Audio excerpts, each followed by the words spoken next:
ఒక్కొక్క ప్రాణి ఒక్కొక్క చోట మాత్రమే ఉండగలదు, అన్ని చోట్ల ఉండలేదు. ఒక ఏనుగు ఉందనుకోండి, ఒక జాతి ఏనుగు ఒక అరణ్యంలోనే ఉంటుంది, వేరొక చోట ఉండమంటే ఉండలేదు. మంచుతో ఘనీభవించినటువంటి సముద్రాలు కొన్ని ఉంటాయి, అటువంటి చోట కొన్ని ప్రాణులు ఉంటాయి తప్ప అన్ని ప్రాణులు ఉండలేవు. విపరీతమైన వేడి ఉన్న ఎడారులు ఉంటాయి, అక్కడ ఒంటె లాంటిది ఉంటుంది తప్ప ఇతర ప్రాణులు ఉండలేవు. కానీ మనిషి మాత్రం ఎటువంటి వాతావరణం ఉన్న ఎక్కడైనా తాను ఉండగలడు, తనకు అనుకూలంగా మార్చుకుని. ఈ సమర్థత ఎవరి యందు ప్రకాశిస్తుందో వాణ్ణి నరుడు అంటారు. ఈ సమర్థత ఎవరిచ్చారు అంటే భగవంతుడే ఇచ్చాడు. భగవంతుడే ఇచ్చాడు కాబట్టి నరుడు నరుడని పిలుస్తారు. ఈ నరుడు మర్త్యుడు. ఇది పట్టుకుంటే భారతం యొక్క గొప్పతనం ఏమిటో మనకు అర్థమవుతుంది. మర్త్యుడు అంటే ఈ ఉపాధి ఉండేది కాదు, వెళ్ళిపోతుంది. ఒక పరీక్షకి మీరు వెళ్ళారనుకోండి, ఎంసెట్ పరీక్ష రాద్దాము అని 2 సంవత్సరాలు తయారయ్యాడు.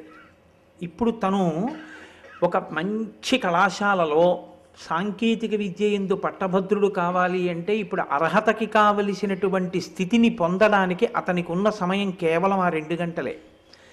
ఆ 2 గంటలో అతను బుద్ధి పెట్టలేదనుకోండి, అంతకుముందు 60 నిమిషాల్లో 200 ప్రశ్నలకి జవాబులు రాసేవాడు.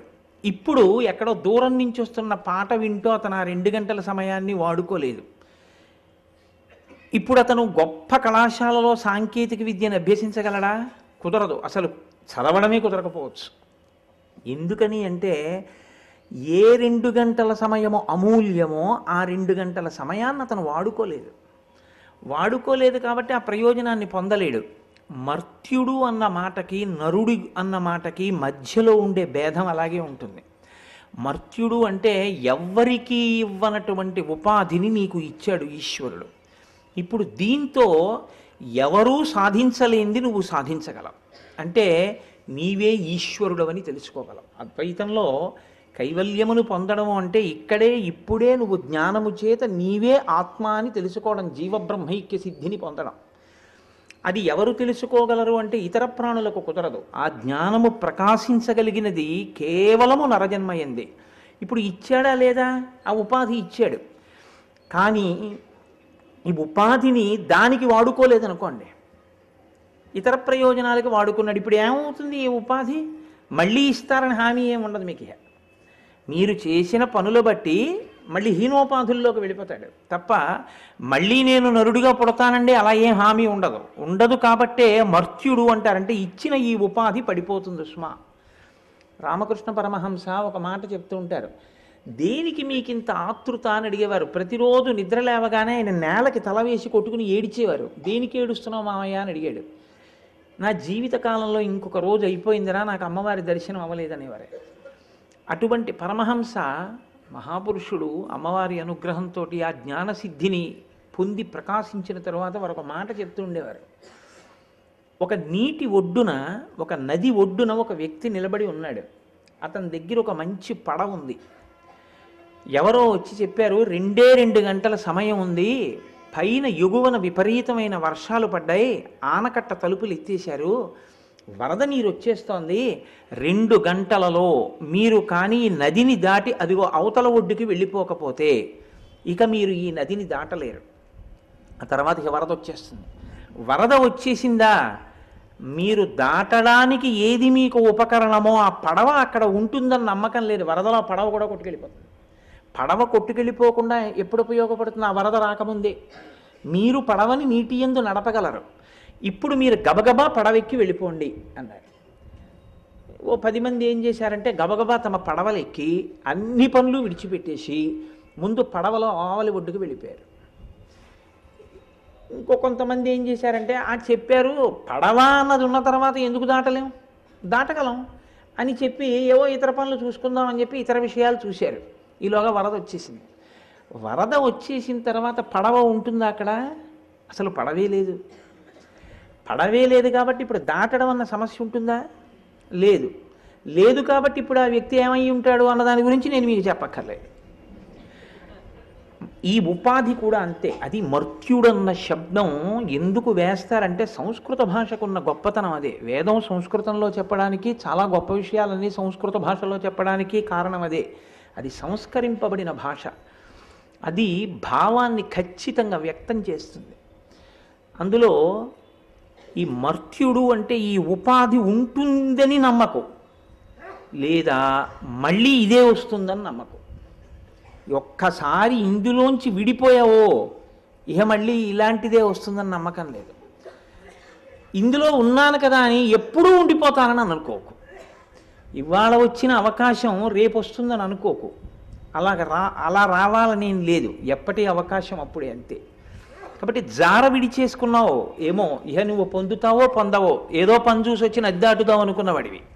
కాబట్టి నీవు నరుడవు కావాలంటే, అంటే నీవు అన్నిటినీ నీ వశంలో ఉంచుకోవడం అంటే వ్యామోహాన్ని కూడా వశం చేసుకుని నీవు నదిని దాటే ప్రయత్నం చెయ్యాలి. సంసారం అనేటటువంటి ప్రవాహమును దాటాలి.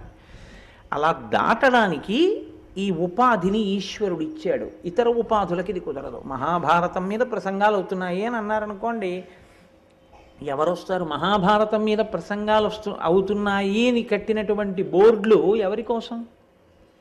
ఊళ్ళో కుక్కల కోసం, ఊళ్ళో కాకుల కోసం కట్టరు.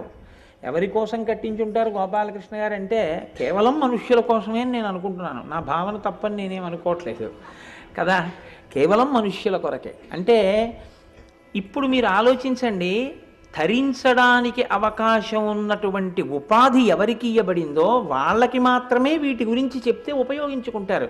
లేనివాడికి ఉపయోగించుకోవడానికి అవకాశం ఏముందండి? అసలు దాని గురించి చెప్పి ఉపయోగం ఏముంటుంది? ఇప్పుడు దాన్ని ఉపయోగించుకోలేదు, ఏమవుతావు? మర్త్యుడు అవుతావు. పోతుంది ఈ ఉపాధి, మళ్ళీ ఈ ఉపాధి వస్తుందని నమ్మకం లేదు.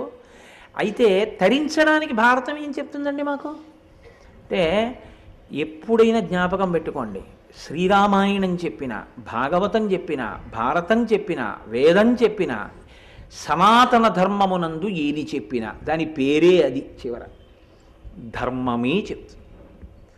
ధర్మమే అంటే అదే పడవ. ధ్రియతేవా జనైరితి ధర్మం అంటుంది అమరకోశం. మీరు ఏది పట్టుకుంటే దాటతారో అది మీకు చెప్పాలి. ఏమండి మీకు 1,00,000 రూపాయలు ఇస్తానండి, మీరేం బెంగెట్టుకోకండి, నది దాటేద్దరుగానంటే ఎలా దాటేస్తారు? 1,00,000 రూపాయలు ఇస్తే దాటేస్తారా? కుదరదు. మీకు ఎందుకు కడుపు నిండా షడ్రసోపేతమైన భోజనం పెడతాం, మీరు దాటలేరు. మీకు ఎందుకో 2 గంటలు నిద్రపోండి హాయిగాను, దాటలేరు. మీకు పడవనిస్తాం, దాటేయగలరు. దాటడానికి ఏది ఉపయోగమో అది చెప్పాలి. కేవలం ఈ ఉపాధి ఉంటే సరిపోదు. ఈ ఉపాధికి ఏది లోపల నుంచి ఆలంబనంగా రావాలంటే దీన్ని నడిపించడానికి ధర్మము ప్రచోదనం కావాలి, ధర్మము తెలియాలి. తెలిస్తే సరిపోతుందా? పట్టుకోవాలి. ధర్మాన్ని పట్టుకోవడం అంటే ధర్మాన్ని అనుష్ఠించడం. నీవు దాన్ని ఆచరణలోకి తీసుకురావాలి. ధర్మాన్ని ఆచరణలోకి తీసుకురావడం అంటే నువ్వు పడవలో కూర్చోవడం. ఇప్పుడు నువ్వు పడవలో కూర్చుంటే కింద నీరుంటే నీకేం బెంగ, హాయిగా వెళ్ళిపోతావు అంతే. ధర్మాన్ని పట్టుకుంటే నువ్వు వెళ్ళిపోగలవు. ఇప్పుడు ఆ ధర్మము యొక్క స్వరూపాన్ని చూపించాలి. ఈ ధర్మము యొక్క స్వరూపాన్ని చూపించడానికి వచ్చిన ఇతిహాసము మహాభారతము. శ్రీరామాయణం కానీ మహాభారతం కానీ ఇతిహాసములు. ఇతిహాసము అన్న మాటకు అర్థం ఏంటంటే, ఇతి అంటే ఇది, అసం జరిగినది, హా అలాగే, ఇంకొకలా జరిగిందని అనుకోకు, ఇది అలాగే జరిగింది. అందుకే మహాభారత పాత్రలు అన్న మాట ఎప్పుడు అనకూడదు. మహాభారత పాత్ర అంటే అర్థం ఏంటో తెలుసండి? ఎవరో ఆ వేషం వేశారని. నేను ధర్మరాజు గారి గురించి చెప్తూ ధర్మరాజు గారి పాత్ర అండి అన్నాను అనుకోండి, ఏదో పొరపాటున ఎక్కడో ఏదో ఉపన్యాస ధోరణిలో ఎక్కడైనా ఓ మాటగా వస్తే రావచ్చు, అది వేరు. కానీ లోపల భావన యందు మాత్రం ఎలా ఉండాలంటే, ధర్మరాజు గారిది పాత్ర కాదు, అది కల్పితమై ఎవరో రచన చేస్తే అందులోంచి ఉద్భవించినటువంటి ఒక పాత్ర కాదది. అది యథార్థము, అది అలా జరిగింది. అది అలా జరిగిందండి ఎలా తెలుసండి? అది అలా జరిగిందని చెప్పినవాడు ఎవడో వాడు ఆ కాలమనందుండి చూసి చెప్తున్నవాడు.